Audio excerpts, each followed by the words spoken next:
நேற்று கரகம் பறிக்கிற வீடியோ வந்து பார்த்துருப்பீங்க, ஷார்ட்ஸ் வந்து பார்த்துருப்பீங்க. ஸோ அடுத்த நாள் வந்து பார்த்தீங்க அப்படின்னா பொங்கல் வைக்கிற வீடியோ. ஸோ பொங்கல் வைக்கிறதுக்காக காலையிலேயே மாமியார் எல்லாமே வந்து ரெடி பண்ணிட்டாங்க.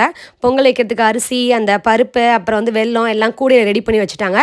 எப்போவுமே பொங்கல் வைக்கிறதுக்கு முன்னாடி கோவில் வீட்டில் போய் பொங்கப்பானையை வச்சுட்டு, கோவில் வீட்டில் சாமி கும்பிட்டுட்டு, அங்கேருந்து பொங்கப்பானையை தூக்கிட்டு வந்து கோவிலில் வச்சு அதுக்கப்புறம் பொங்கல் வைப்பாங்க. அதே மாதிரி பொங்கல் வச்சு முடிச்சதுக்கு அப்புறமும் இங்கே வந்து கோவிலில் சாமி கும்பிட்டு அர்ச்சனைலாம் பண்ணதுக்கப்புறம் மறுபடியும் பொங்கப்பானையோடு போய் கோவில் வீட்டில் வச்சு அங்கே போய் ஒரு வாட்டி வந்து பொங்கல்லாம் எடுத்து போட்டுட்டு மறுபடியும் வந்து வீட்டுக்கு வந்து வரணும்.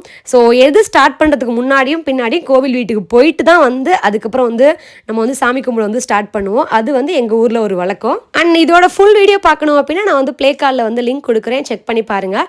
அண்ட் சித்திரை மாதம், பங்குனி மாதம் இதெல்லாம் வந்தாலே வந்து திருவிழா தான் வேறு லெவலில் இருக்கும் எங்கள் ஊர் சைடு. ஸோ உங்கள் ஊர்லேயும் வந்து திருவிழா நடக்குது, எப்படிலாம் வந்து நீங்கள் செலிப்ரேட் பண்ணுவீங்க அப்படின்றத கமெண்ட் பாக்ஸில் கமெண்ட் பண்ணுங்கள்.